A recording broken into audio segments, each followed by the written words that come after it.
Queridos amigos, boa noite. Eu sou o Afrânio. Estou dando início à gravação da palestra que vai ser exibida no dia 21 de abril de 2020, às 20 horas, no Núcleo de Estudos Espíritas Chico Xavier. Nesses tempos de distanciamento social, estamos fazendo a palestra gravada para ser exibida no horário normal das palestras presenciais. Assim como é o habitual, farei a leitura do pensamento do Chico para o dia de hoje, seguida da página inicial e da prece que irá iniciar o trabalho. Em primeiro lugar, então, o pensamento do Chico, que extraí do livro O Evangelho de Chico Xavier, que é um livro compilado por Carlos Batelli. Apesar do título, ele tem pensamentos do Chico registrados por Batelli ao longo de sua convivência com Chico Xavier. E escolhi, portanto, o pensamento 117, onde Chico diz o seguinte, na transcrição de Batelli: que todos confiemos em Jesus, trabalhando com ordem, com segurança, sem desprezar o nosso senso de responsabilidade diante da vida, com a valorização de tudo aquilo que temos e sem acreditar que violência ou rebeldia sejam ingredientes para a solução de qualquer problema individual e coletivo, porque dentro do espírito de pacifismo, de solidariedade, de dever cumprido, de respeito mútuo, todos os nossos problemas podem ser solucionados sem qualquer distúrbio, porque o distúrbio não ajuda a ninguém. Então, estas as palavras do nosso Chico, registradas por Batelli, nesse livro, O Evangelho de Chico Xavier. O livro é este aqui, para quem quiser conhecê-lo. É um livro que vale a pena nós termos em nossa biblioteca, para que reflitamos sobre os pensamentos do Chico, sempre oportunos e sempre sábios para as nossas condutas diárias. A página inicial é a sequencial das reuniões do núcleo, da Casa Espírita, e hoje a programação diz que devemos ler a página 128 do livro Vinha de Luz, que é a autoria de Emmanuel, psicografado por Francisco Cândido Xavier, e que tem o título de Liberdade. A página se baseia no pensamento de Paulo, expresso na Epístola aos Gálatas, no capítulo 5, versículo 13. Diz assim Paulo: não useis, porém, da liberdade para dar ocasião à carne, mas servi-vos uns aos outros pela caridade. E aí, então, Emmanuel comenta: em todos os tempos, a liberdade foi utilizada pelos dominadores da terra. Em variados setores da evolução humana, os mordomos do mundo aproveitam-na para o exercício da tirania, usam-na os servos em explosões de revolta e descontentamento. Quase todos os habitantes do planeta pretendem a exoneração de toda e qualquer responsabilidade para se mergulharem na escravidão aos delitos de toda a sorte. Ninguém, contudo, deveria recorrer ao Evangelho para aviltar o sublime princípio. A palavra do apóstolo aos gentios é bastante expressiva. O maior valor da independência relativa de que desfrutamos reside na possibilidade de nos servirmos uns aos outros, glorificando o bem. E continua ele: o homem gozará sempre da liberdade condicional e dentro dela pode alterar o curso da própria existência, pelo bom ou mau uso de semelhante faculdade nas relações comuns. É forçoso reconhecer, porém, que são muito raros os que se decidem à aplicação dignificante dessa virtude superior. Em quase todas as ocasiões, o perseguido, com oportunidade de desculpar, mentaliza represálias violentas. O caluniado, com o ensejo de perdão divino, recorre à vingança. O incompreendido, no instante azado de revelar fraternidade e benevolência, reclama reparações. Onde se acham aqueles que se valem do sofrimento para intensificar o aprendizado com Jesus Cristo? Onde os que se sentem suficientemente livres para converter espinhos em bênçãos? No entanto, o Pai concede relativa liberdade a todos os filhos, observando-lhes a conduta. Raríssimas são as criaturas que sabem elevar o sentido da independência a expressões de voo espiritual para o infinito. A maioria dos homens cai desastradamente na primeira e nova concessão do céu, transformando às vezes elos de veludo em algemas de bronze. Então está aí o pensamento do nosso Emmanuel, através de Chico Xavier, reflexão para a nossa jornada de hoje e, portanto, com os nossos pensamentos harmonizados por esse momento de leitura, vamos elevar o nosso pensamento ao alto, ao nosso Mestre Jesus, a todos os espíritos amigos que participam deste trabalho, estimulando-nos a ele, para rogar que eles nos inspirem na noite de hoje, para que possamos ser os portadores da mensagem que deve ser divulgada através desta oportunidade. Permita, Senhor Jesus, que, portanto, estejamos sob o teu amparo, sob o amparo de Chico Xavier, de Eurípides Barçanufo, de todos os trabalhadores espirituais desta casa e, sobretudo, do nosso querido Pai, que é Deus. E, portanto, em nome de todos, declaro aberto o trabalho da noite de hoje, realizando a palestra em teu nome, Senhor Jesus. Graças a Deus. Então, meus amigos, nós escolhemos para conversar na noite de hoje sobre a importância do mês de abril para o Espiritismo e das mensagens espíritas para a compreensão da missão de um dos missionários mais expressivos da história do Brasil, que também desencarnou no mês de abril, que é o nosso querido Joaquim José da Silva Xavier, o nosso Tiradentes. Então vamos iniciar falando sobre as datas significativas do mês de abril para o Espiritismo, um breve comentário sobre elas e depois pretendemos traçar algumas poucas palavras homenageando o nosso querido Tiradentes, da forma como nos fazem os espíritos amigos nas mensagens que nos chegam através de Chico Xavier.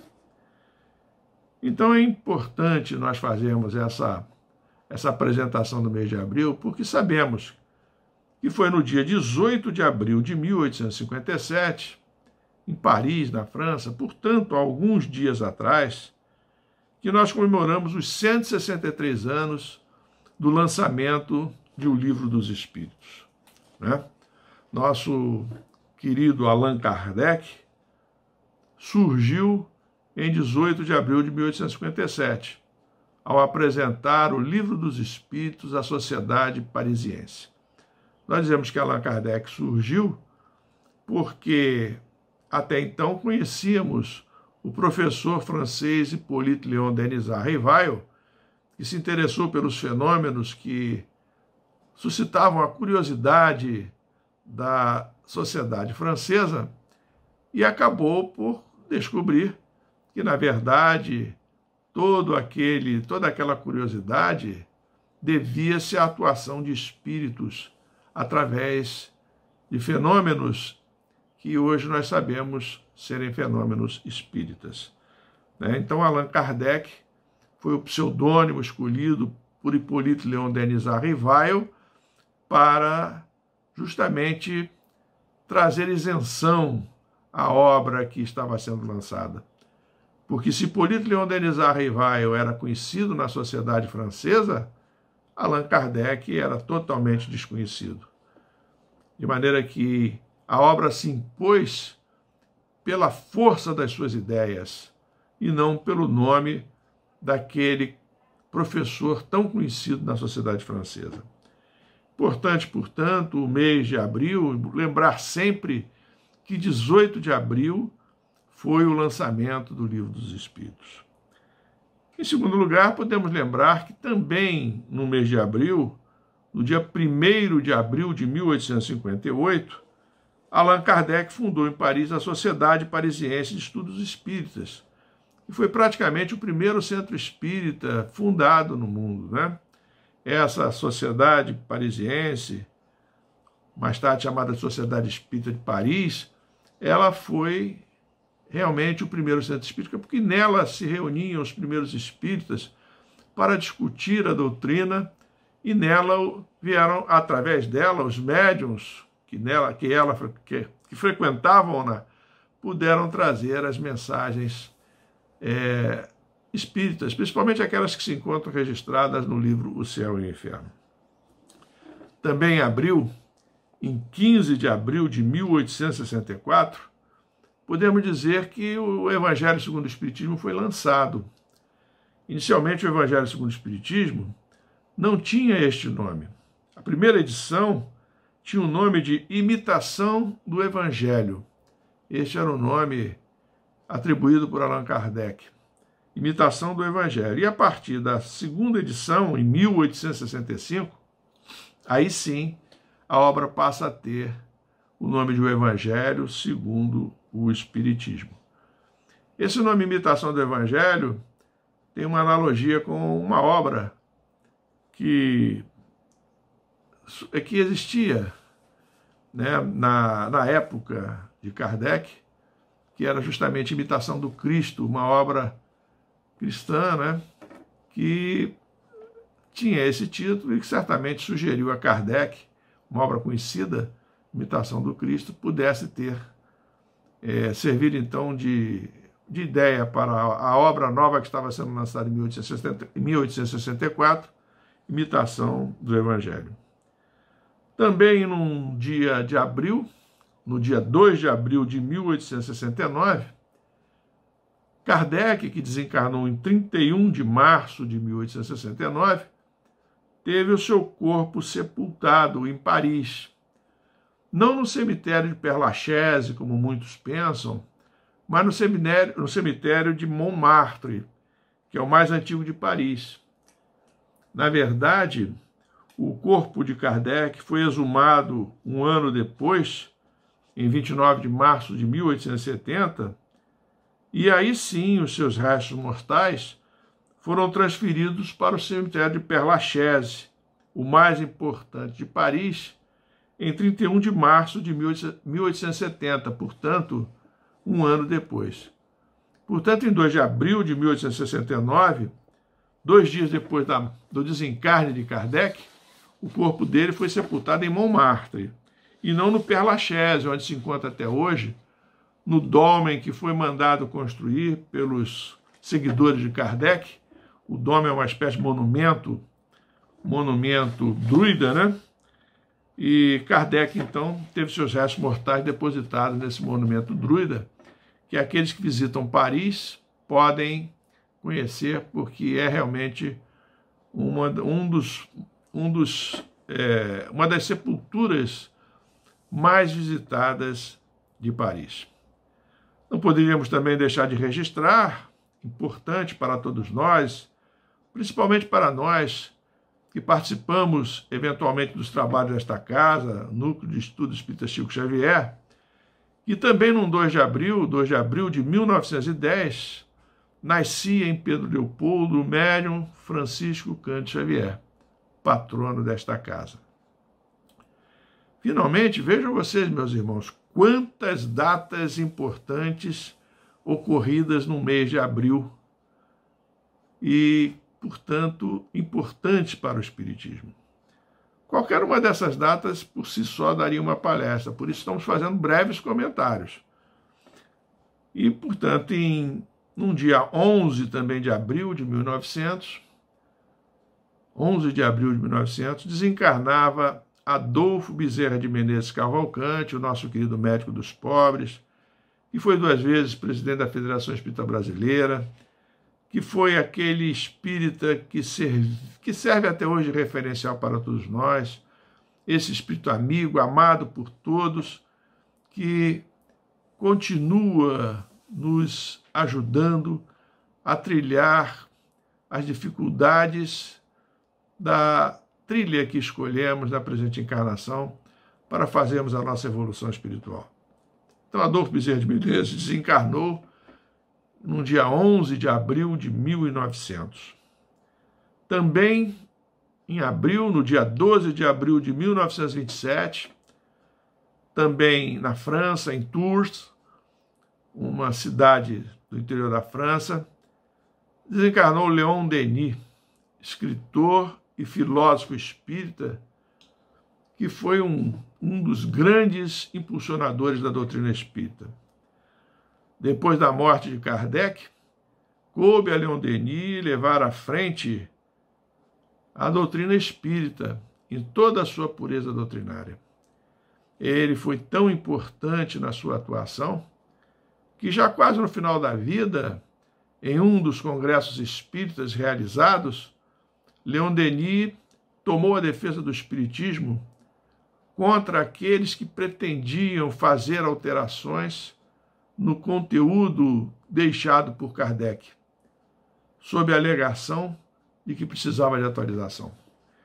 Então, Leon Denis merece também toda a nossa homenagem no mês de abril pela sua atuação firme diante das investidas para a alteração da doutrina espírita. E nós, nos dias de hoje, ainda vemos muitas pessoas interessadas em alterar o conteúdo da doutrina espírita, achando que esse conteúdo merece ser atualizado, com o que nós não concordamos, porque um estudo mais aprofundado da doutrina mostra a todo momento a sua atualidade. Leon Denis, portanto, foi um dos pilares fundamentais da doutrina espírita. Ele, Kardec, Gabriel Delany e Camille Flammarion são considerados no meio espírita como sendo as 4 colunas fundamentais da doutrina espírita. Então, meus amigos, lembrar qualquer um desses expoentes da doutrina espírita seria motivo para falar sobre cada um deles, realizar várias palestras. Mas a palestra de hoje, embora pudesse abordar qualquer um desses temas, tendo em vista a data em que se realiza, num dia 21 de abril, né, nós gostaríamos de centrar o nosso pensamento em torno da vida material e das mensagens espíritas que dão conta da vida espiritual de um dos maiores vultos da história do nosso país, que, como já disse, é o nosso querido Joaquim José da Silva Xavier, o nosso Tiradentes. Como sabemos, o Tiradentes, que é o patrono cívico da nação brasileira, desencarnou em 21 de abril de 1792, no Rio de Janeiro. Dele conhecemos, pelos livros de histórias, alguns momentos da sua vida material. Sabemos, por exemplo, que ele nasceu em São João del Rei, na fazenda do Pombal, e que foi batizado em 12 de novembro de 1746. Desencarnou, portanto, com 45 anos de idade, já que o seu desencarne se deu em 21 de abril de 1792, por enforcamento determinado pela coroa portuguesa. Ele era o 4º de 7 filhos do português Domingos da Silva Santos, proprietário rural, e da brasileira Antônio da Encarnação Xavier. Sua família não era pobre, né? A gente chega a essa conclusão quando analisa o inventário da mãe de Tiradentes, né? Quando ela desencarnou. O inventário foi aberto em 1756. E no inventário nota-se que eles possuíam 35 escravos nessa grande fazenda do Pombal, onde também se trabalhava em mineração. Foi relacionado também que para que esse trabalho de mineração fosse executado, havia um grande número de equipamentos. Então não era uma família pobre. Mas em 1757, um ano, portanto, depois do inventário da mãe de Tiradentes, né, morre-lhe o pai. E com a morte prematura do pai e anteriormente da mãe, né, a família perde suas propriedades por dívidas acumuladas. Nosso Tiradentes ainda era muito pequeno, né, tinha 11 anos de idade. De maneira que nosso Tiradentes não fez estudos regulares, ficou sob a tutela de seu tio e padrinho, Sebastião Ferreira Leitão, que era cirurgião dentista. Trabalhou também como mascate, que era uma espécie de mercador ambulante, minerador. Foi sócio de uma botica, quer dizer, de uma farmácia de assistência à pobreza em Vila Rica, se dedicando também às práticas farmacêuticas e ao exercício da profissão de dentista, certamente uma influência de seu tio. E daí veio, portanto, o apelido de Tiradentes. Segundo o registro da época, Tiradentes ornava a boca de novos dentes feitos por ele mesmo, que pareciam naturais. Era, portanto, um bom profissional, apesar de ser uma pessoa que trabalhava em várias frentes, né? Ele também trabalhava ocasionalmente como médico, em vista de conhecimentos que tinha sobre plantas medicinais, adquiridas com o seu primo Frei José Mariano da Conceição Veloso, que era botânico à época. Com os conhecimentos que adquirira no trabalho de mineração, tornou-se técnico em conhecimentos de terrenos na exploração dos seus recursos. Passou, então, a ser uma espécie de topógrafo, geólogo, né? Trabalhou para o governo no reconhecimento e levantamento do sertão da região. Então vejam, meus amigos, né, como ele era bastante ágil, né, nas suas atividades.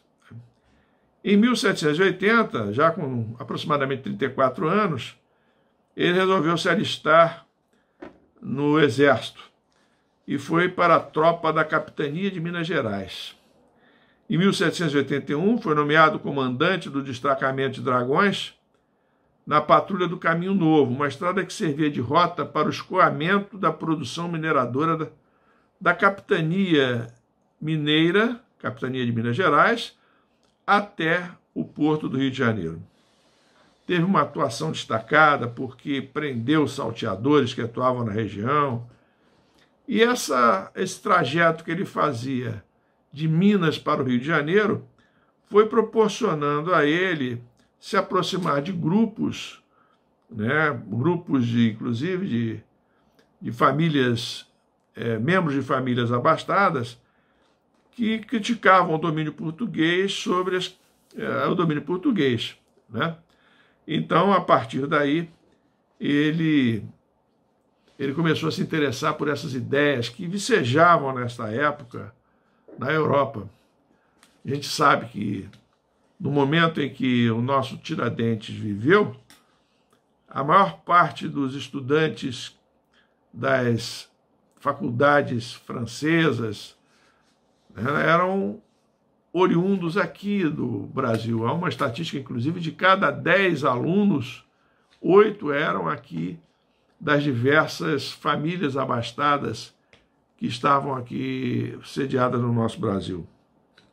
Então ele foi se interessando por aquelas ideias iluministas, aquelas ideias que surgiam de independência, aquelas ideias, portanto, que vicejavam ao longo daquelas regiões da Europa e também da América do Norte, e que acabaram por levar à independência dos Estados Unidos, acabaram por levar à consolidação na França, né, através da Revolução Francesa, do fim da monarquia francesa. Né? Então é isso. Kardec ficou como oficial até 1787, quando pediu licença da cavalaria e montou por volta de um ano na cidade do Carioca. Ele ficou na cidade do Rio de Janeiro e fez projetos de vulto para a canalização dos rios Andaraí e Maracanã, né, mas não obteve aprovação para que as obras fossem realizadas, e aí ele se desinteressou. Esse desprezo fez com que aumentasse a sua indignação perante o domínio português, e de volta a Minas Gerais começou a pregar em Vila Rica e arredores a favor da independência daquela capitania. Né? Então, esse movimento, ele, portanto, ingressou nesse movimento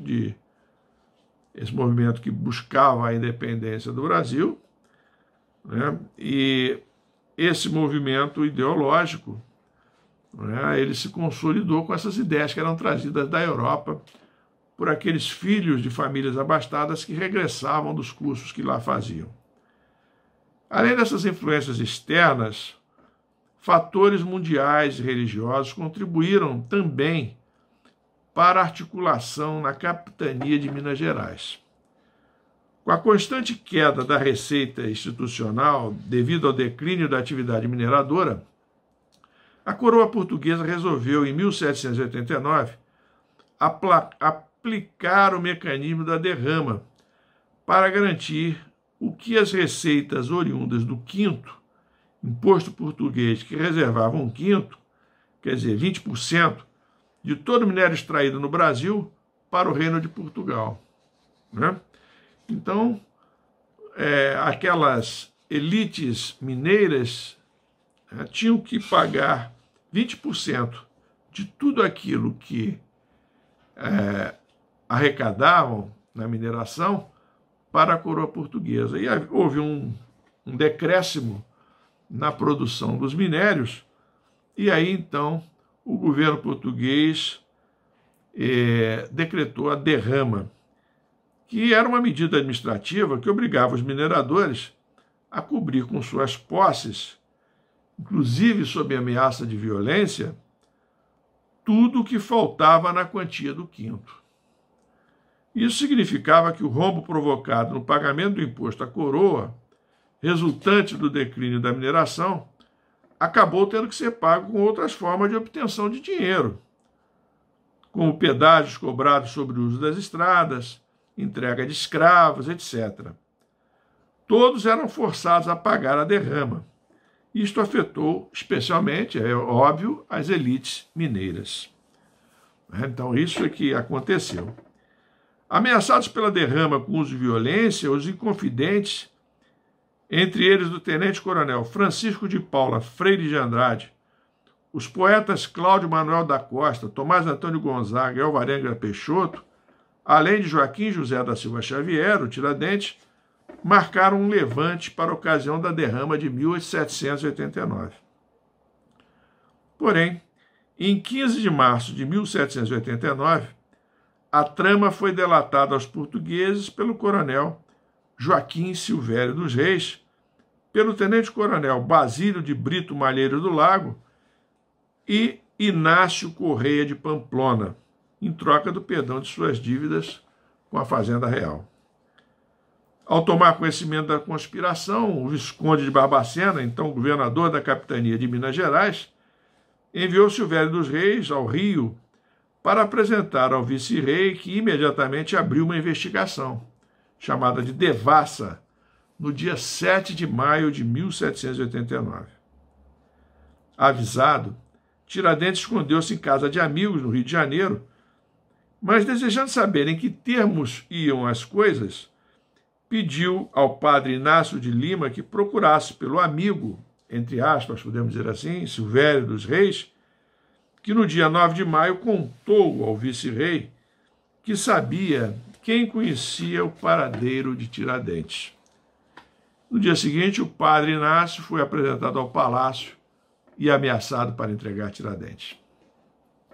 Tiradentes teve a casa cercada no dia 10 de maio de 1789 por soldados, escondeu-se atrás das cortinas da cama, segurando um bacamarte carregado e 2 pistolas.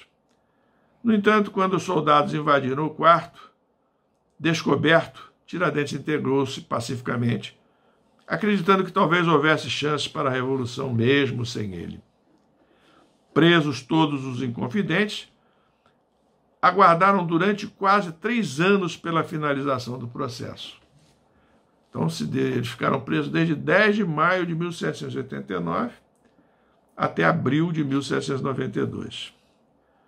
Alguns foram condenados à morte e outros ao degredo.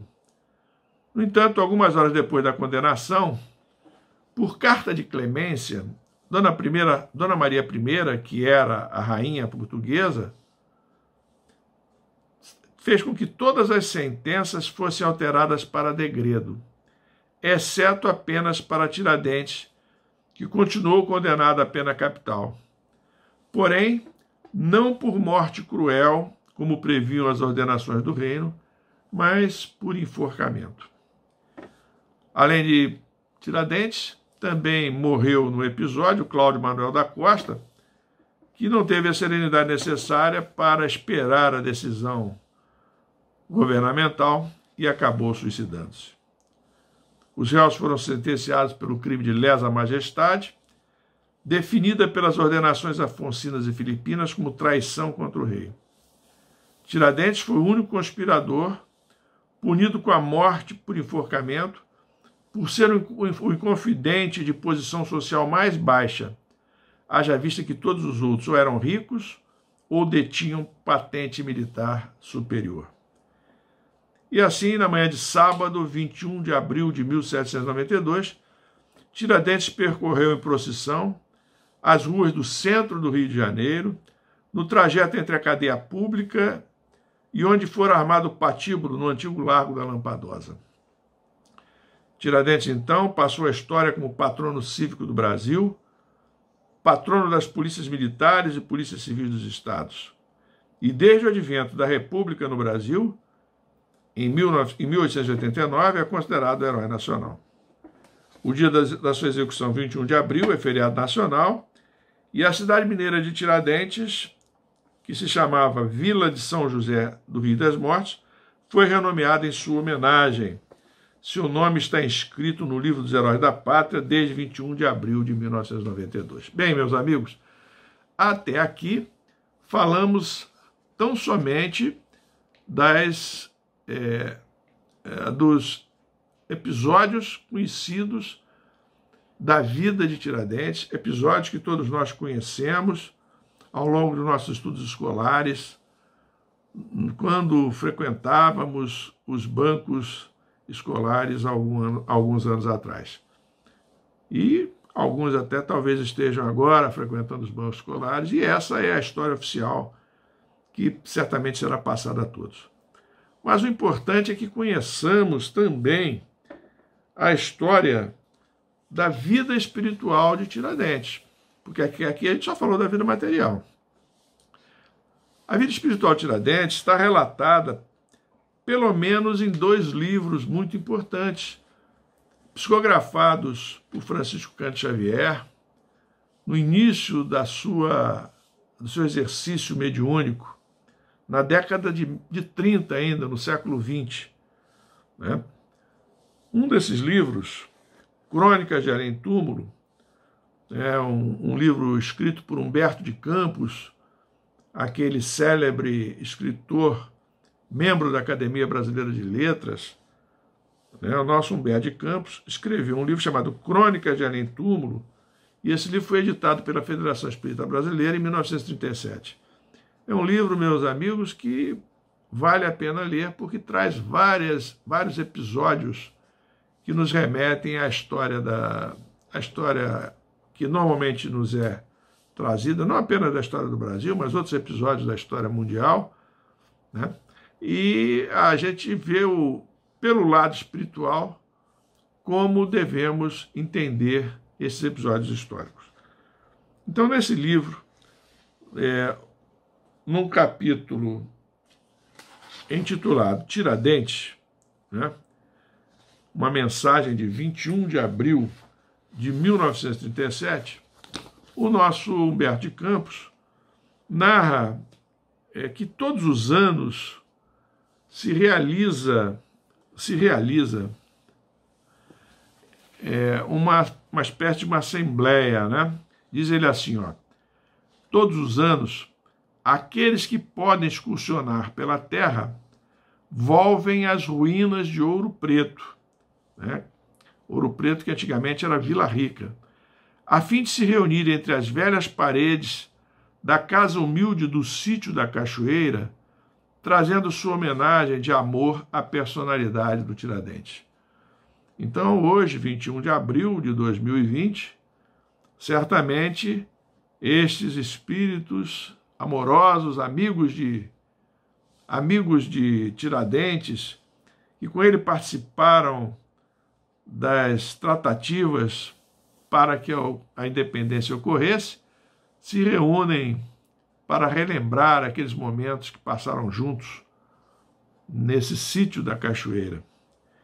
E continua Humberto de Campos, nestas assembleias espirituais, que os encarnados poderiam considerar como reuniões das sombras, os preitos de amor são mais expressivos e mais sinceros, livres de todos os enganos da história e das hipocrisias convencionais. E aí o Humberto de Campos diz que compareceu a uma dessas reuniões, né, nesse 21 de abril de 1937, e lá teve contato com o nosso querido Joaquim José da Silva Xavier, o Tiradentes, e resolveu conversar, fazer uma espécie de uma entrevista com o Tiradentes. Então, vou apenas ressaltar aqui alguns pontos interessantes, né? Então, ele fala assim, de todas as figuras veneráveis ao alcance dos meus olhos, a que me sugeria grandes afirmações da pátria era, sem dúvida, do antigo alferes Joaquim José da Silva Xavier, pela sua nobre e serena beleza. Do seu olhar claro e doce irradiava-se toda uma onda de estranhas revelações, e não foi sem timidez que me acerquei de sua personalidade provocando a sua palavra. Então, falando a respeito do movimento de emancipação política, do qual ele havia sido um herói extraordinário, né, ele pede para que Tiradentes fale alguma coisa. E Tiradentes diz assim, meu amigo, declarou com bondade, antes de tudo, devo afirmar que não fui um herói, e sim um espírito em prova, servindo simultaneamente à causa da liberdade da minha terra. Então, Tiradentes estava ali, meus amigos, cumprindo uma missão. O que aconteceu com ele foi um episódio que estava planejado, estava arquitetado nas esferas superiores. Era importante a sua atuação naquele momento. E aí Tiradentes diz que reconhece que o idealismo eliminou do espírito daqueles que participavam daquele movimento todas as noções de responsabilidade, de realidade prática. Estavam todos embriagados pelas ideias generosas que chegavam da Europa através da educação universitária. Confirma, portanto, toda aquela influência que eles sofreram dos ensinos e das ideias que vicejavam na Europa e nos Estados Unidos, né? E ele fala mais à frente.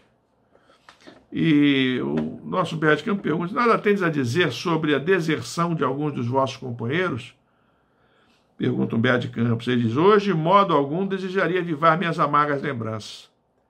E aí ele diz, aliás, não foi apenas Silvério quem nos denunciou perante o Visconde de Barbacena. Muitos outros fizeram o mesmo, chegando um deles a disfarçar como um fantasma dentro das noites de Vila Rica, avisando quanto à resolução do governo da província, antes que ela fosse tomada publicamente, né, com o fim de salvaguardar as posições sociais dos amigos do Visconde que haviam simpatizado com a nossa causa. Graças a Deus, todavia, até hoje sinto-me ditoso por ter subido sozinho os 20 degraus do patíbulo. Então a gente vê aí a humildade desse espírito, né? A elevação dele, porque ele perdoou praticamente aqueles companheiros que o haviam traído, especialmente Silvério dos Reis, né? E aí o nosso Humberto de Campos pergunta sobre alguma coisa que ele gostaria de registrar sobre os fatos dolorosos, alguma impressão que ele gostaria de transmitir. E aí transcreve o seguinte: os lábios do herói da confiança, como se requerasse dizer toda a verdade, murmuraram estas frases soltas. Sim, a sala do oratório, o vozerio dos companheiros desesperados com a sentença de morte, a Praça da Lampadosa, minha veneração pelo crucifixo do Redentor, e o remorso do Carrasco, a procissão da Irmandade da Misericórdia, os cavaleiros até o derradeiro impulso da corda fatal, arrastando-me para o abismo da morte. Vejam, não há nenhum sentimento de revolta, nenhum sentimento de ódio, apenas um sentimento de tristeza pelo que ele estava registrando nas pessoas que haviam participado do seu drama. E não tenho coisa alguma a acrescentar às descrições históricas, senão a minha profunda repugnância pela hipocrisia das convenções sociais de todos os tempos, né? E aí o Humberto de Campos acrescenta: é verdade, reza a história que no instante da vossa morte, um religioso falou sobre o tema do Eclesiastes: não atraiçoeis o teu rei, nem mesmo por pensamentos, o que mostra a hipocrisia a que se referiu ele, né? E aí então a gente vê que ele é arrebatado naquele momento. Então nesse livro a gente tem essa entrevista, Crônicas de Além-Túmulo, essa entrevista com o nosso Tiradentes.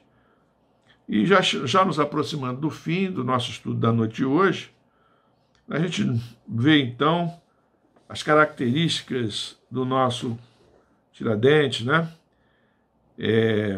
Que ele é distinguido com amor e respeito no mundo espiritual, a gente percebe a humildade dele, não se reconhecendo como um herói, mas como um espírito em prova que tinha servido à causa da liberdade do nosso país, o seu entusiasmo, né?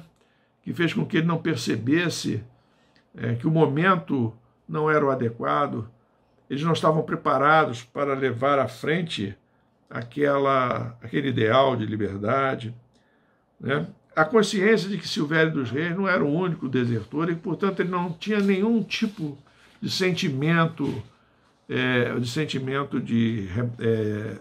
de ódio em relação ao companheiro do passado, né? E a felicidade dele ao saber que ele era o único sentenciado à morte, que nenhum outro como ele foi sentenciado. Então essa visão do mundo espiritual acho que é muito importante, e essa visão se amplia quando a gente vai no livro Brasil, Coração do Mundo, Pátria do Evangelho, também do espírito Humberto de Campos, que foi editado um ano depois, em 1938. Em 2 capítulos nós vemos a atuação de Tiradentes. No capítulo 14, ao tratar da Inconfidência Mineira, no momento, narra Humberto de Campos que no momento em que Tiradentes entrega o espírito a Deus, no momento em que ele é enforcado, Ismael recebia em seus braços carinhosos a alma edificada do mártir. E diz assim Ismael: irmão querido, exclama ele, resgatas hoje os delitos cruéis que cometestes quando te ocupavas do nefando mistério do inquisidor nos tempos passados. Redimiste o pretérito obscuro e criminoso com as lágrimas do teu sacrifício em favor da pátria do Evangelho de Jesus. Passarás a ser um símbolo para a posteridade com o teu heroísmo resignado nos sofrimentos purificadores. Então a gente vê que no momento em que ele é enforcado, ele é recolhido por Ismael e não chega a sentir, né, aquelas agonias do enforcamento, né? E ele diz assim, o nosso querido Humberto de Campos: um sulco luminoso desenhou-se nos espaços, a passagem das gloriosas entidades que vieram acompanhar o espírito iluminado do mártir, que não chegou a contemplar o hediondo espetáculo do esquartejamento. Então, o esquartejamento ele é poupado. A visão do esquartejamento é poupado a Tiradentes. E daí a alguns dias, a rainha portuguesa enlouquece e Ismael profetiza que dali a alguns anos era o próprio Portugal que iria trazer com Dom João VI a independência do Brasil, sem necessidade de revoluções fratricidas. Isso no capítulo 14. E no capítulo 19, já encerrando o nosso estudo da noite de hoje, nós vemos, o capítulo 19 trata da independência do Brasil, nós vemos Ismael, né? O Ismael é o espírito protetor do nosso país, né? Do nosso Brasil, né? Dirigindo-se a Tiradentes em uma reunião que se realizava no plano espiritual, diz o seguinte: o nosso irmão martirizado há alguns anos pela grande causa acompanhará Dom Pedro em seu regresso ao Rio e ainda na terra generosa de São Paulo auxiliará o seu coração no grito supremo da liberdade. Uniremos assim mais uma vez as duas grandes oficinas do progresso da pátria, para que sejam as registradoras do inesquecível acontecimento nos fachos da história. O grito da emancipação partiu das montanhas e deverá aqui encontrar o seu eco realizador. Agora, todos nós que aqui nos reunimos no Sagrado Colégio de Piratininga, elevemos a Deus nosso coração em prece pelo bem do Brasil. Dali, do âmbito silencioso daquelas paredes respeitáveis, saiu uma vibração nova de fraternidade e amor. Tiradentes acompanhou o príncipe nos seus dias faustosos de volta ao Rio de Janeiro. Um correio providencial leva ao conhecimento de Dom Pedro as novas imposições das cortes de Lisboa. E ali mesmo, nas margens do Ipiranga, quando ninguém contava com essa declaração sua, ele deixa escapar o grito de independência ou morte, sem suspeitar de que era dócil instrumento de um emissário invisível que velava pela grandeza da pátria. Então nós percebemos pela narrativa do nosso Humberto de Campos que o nosso querido Tiradentes participou, inspirando Dom Pedro I a realizar o grito de independência ou morte e realizar, então, o tão sonhado ideal de fazer do Brasil uma pátria independente, né? E, como havia predito o nosso querido Ismael, sem que houvesse necessidade de lutas fratricidas, como ocorreram em vários outros povos do mundo, né? Então, meus amigos, eu acho que dá para nós percebermos a grandeza espiritual desse vulto que queremos homenagear nesta noite, o nosso querido Tiradentes. Fica clara, portanto, essa condição espiritual do nosso irmão. Que ele possa, portanto, receber nesta noite a nossa singela homenagem, ao lembrarmos destes episódios de sua existência material e, sobretudo, da sua atuação espiritual, amparada por Ismael em favor da independência política de nosso país. Onde quer que esteja o nosso querido Tiradentes, nosso Joaquim José da Silva Xavier, possa, portanto, registrar as nossas vibrações de gratidão e que nós possamos reconhecê-lo realmente como uma peça-chave e fundamental para a independência do nosso país. Onde quer que esteja Tiradentes, receba a nossa gratidão e reconhecimento de todos nós, seus irmãos brasileiros. Então, meus irmãos, com estas palavras, nós estamos encerrando a nossa participação na noite de hoje e vamos fazer a prece de encerramento agradecendo a Deus, nosso Pai, a oportunidade de aqui podermos conversar sobre episódios tão importantes para a nossa doutrina espírita e para a história do nosso país. Permita, Senhor Jesus, que todos esses espíritos que aqui foram mencionados na noite de hoje, especialmente o nosso Joaquim José da Silva Xavier, o nosso Tiradentes, possa estar amparado por Ti, onde quer que esteja neste momento. Envolva, Senhor Jesus, a todos nós aqui participando deste trabalho. E como estamos à distância, não temos condições de aplicar o passe, como normalmente aconteceria na casa espírita, que neste momento em que unimos os nossos pensamentos, que possamos, Senhor Jesus, estar recebendo todas as energias necessárias para que possamos prosseguir em nossas respectivas tarefas, na nossa jornada diária. Ampara-nos a todos, Senhor Jesus, ampara esta casa amiga que nos acolhe, ampara a nossa cidade, o nosso estado, o nosso país, ampara, Senhor Jesus, todas as regiões do mundo, hoje acossadas por esta pandemia que está vitimando inúmeros irmãos, para os quais pedimos todo o teu amparo. Muito obrigado por tudo, Senhor Jesus. Graças a Deus.